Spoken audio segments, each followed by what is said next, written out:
आप हम सब अपनी अपनी वाणी को रखें और सारे बने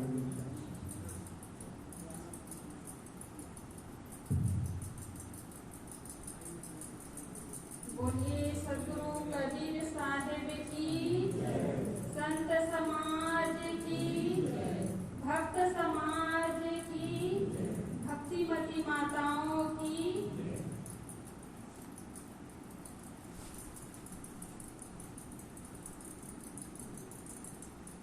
जो तू आया जगत में तो ऐसा कर ले, करे साहिब की बंदगी, भूखे को कछु दे, करे साहिब की बंदगी, भूखे को कछु दे।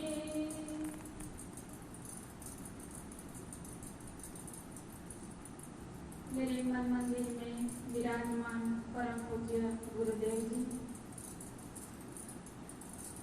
प्रतापगढ़ से पधारे हुए महंत साहब, पूज्य महंत साहब जी, कबीर आश्रम धमतरी से पधारे हुए पूज्य श्री साहब जी, मंगरौदा आश्रम से पधारे हुए पूज्य श्री साहब जी, सेंधुआ आश्रम से पधारे हुए साहब जी, और इस आश्रम के संचालक श्रद्धे संत श्री राम शरण साहब जी, और अर्चनी वंदनीय संत समाज, सत्संग प्रेमी, धर्म प्रेमी भक्त सज्जनों एवं मेरे लिए निर्देश हुआ है आप लोगों के समक्ष कुछ देर निवेदन प्रस्तुत है।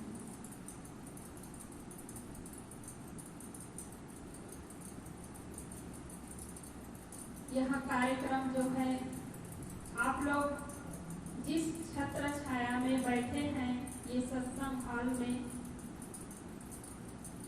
तो ये अभी नया बना है और इसी के उद्घाटन में संत गुरुजनों को पूज्य साहब जी बुलाए हैं।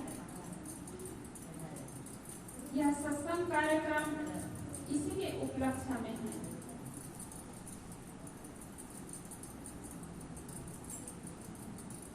रहने के लिए तो छाया मिल जाती है, आश्रम बन जाता है, मकान बन जाता है, लेकिन रहने वाले जो व्यवस्थापक है, जो मालिक होता है, उसके अंदर जो प्रेम है और आप लोगों के दिल में, हम लोगों के दिल में जो प्रेम है, उसको उद्घाटित करना है। और जब सबके लिए दिल में प्रेम होता है तो लोग स्वाभाविक जुड़ जाता है। जो सालिक साहब जी बगिया लगाए हुए हैं और वो साहब जी, संत श्री राम शरण साहब जी, उसको हरा भरा कर रहे हैं और इसको बरकरार रखने के लिए आप सबकी सेवा और सहयोग की आवश्यकता भी है। अगर सेवा सहयोग नहीं होंगे, आप लोग आएंगे जाएंगे नहीं, तो यह हरा भरा कैसे रहेगा। तो जो भी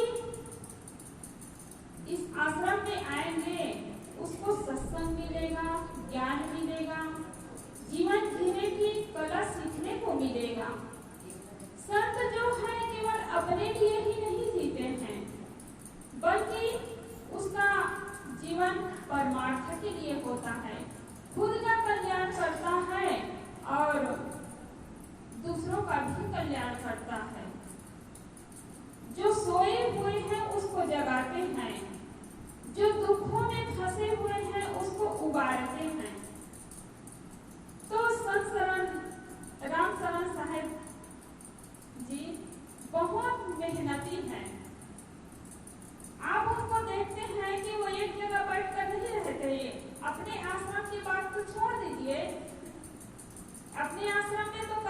पड़ता है। कहीं पर भी जाएंगे साहब जी तो बिल्कुल सेवा में लग जाते हैं। ऐसा नहीं कि सब लोग बैठे हैं तो मैं बैठ के रह जाऊं, ऐसा नहीं है। खूब मेहनती है और मेहनती है इसलिए आप उनके उम्र को देखिए, आप उनके शरीर को देखिए, दौड़ते रहते हैं। तो खूब मेहनत करते हैं, परिश्रम करते हैं, प्रचार प्रसार करते हैं और हर साल गुरुजनों को बुलाकर सत्संग कार्यक्रम करते हैं। साल भर में 2-3 कार्यक्रम शायद हो ही जाता है।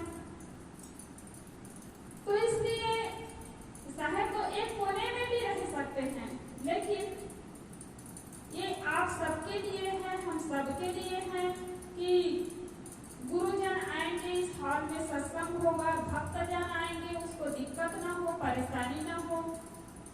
इसलिए गुरुजन जो है मेहनत करते हैं। सतगुरु कबीर साहब कहते हैं, मैं रोवो यह जगत को, मोको रोवे न कोय, मोको रोवे सो जना जो शब्द विवेकी होए। गुरुजन जो होते हैं, सतगुरु कबीर साहब कहते हैं, मैं संसार के दुखों को देख करके रोता हूँ कि दुखों में फंसे हुए हैं वो लोग, दुखों से कैसे उतरे, कैसे निकले। लेकिन मेरे लिए कोई नहीं रोता है, मेरी बातों को कोई नहीं समझता है और मेरी बातों को वही समझता है जो शब्दों के पारखी है, विवेकी है। तो हम सबका सौभाग्य है कि ऐसे गुरुजन मिले हैं, ऐसे संतजन मिले हैं, स्वस्थ शरीर मिला है। तो हम उस राहों पर चले, गुरुजनों के बताए हुए मार्ग पर चले और इतना सब कुछ पाकर के यदि हम खाई में चले, काटा कंकड़ में चले तो हमारा दुर्भाग्य हो जाएगा। सतगुरु कबीर साहब कहते हैं, राह विचारी क्या करे, राह विचारी क्या करे, जो पंथी न चले विचार, आपन मार्ग छोड़ के फिर उजार उजार। जो सच्चे मार्ग को पाकर के, सच्चे ज्ञान को पाकर के उस राहों पर न चले, उस ज्ञान को पाने के लिए लोग समय न निकाले तो अपना ही दुर्भाग्य होता है।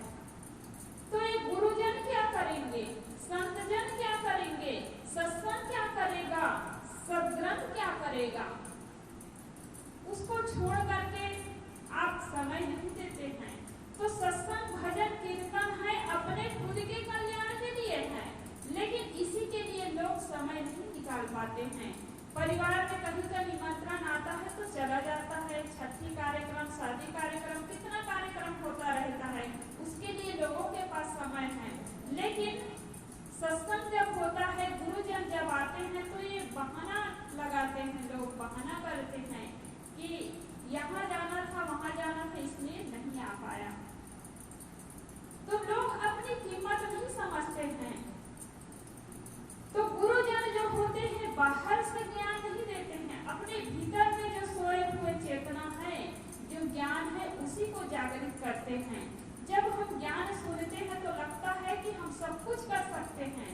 गुरुजन हमें ऊपर उठाते हैं, सोए हुए चेतना को जगाते हैं और आपके पास सब कुछ है। आज हम देखते हैं दुनिया में जितने कला, कौशल, वेद, शास्त्र, दुनिया में जितने विकास देख रहे हैं, केवल मनुष्य ही का बनाया हुआ है, कोई भगवान को, ईश्वर का बनाया नहीं है। लेकिन आदमी गुणों को नहीं समझ पाता है, अपनी चेतना को जागृत नहीं कर पाता है। तो इंसान महान है, अपनी महानता को समझे। तो ये सत्संग होता है हमें जगाने के लिए। घर गृहस्थ में जीते हैं, जिंदगी बीत जाते हैं, लेकिन जीने की कला नहीं सीख पाते हैं। जीवन भर खाते हैं लेकिन खाने का ढंग नहीं सीख पाते हैं। लोग बेहोशी में जीवन जीते हैं। कहते हैं कि जब शराब पीते हैं लोग तब बेहोश होते हैं। शराब पीने के बाद बेहोश नहीं होता है, बल्कि बेहोश होता है तब शराब पीता है। जो होश में जीता है वो कभी बिगड़ नहीं सकता है। कुशन में चलकर भी अपने को सुरक्षित रख सकता है, शराबियों के बीच रहकर भी अपने को सुरक्षित रख सकता है, मांसाहारी लोगों के बीच रहकर भी अपने को सुरक्षित रख सकता है, क्योंकि वो होश में जीता है। जब आदमी बेहोश होता है तब गाली देता है, बेहोश होता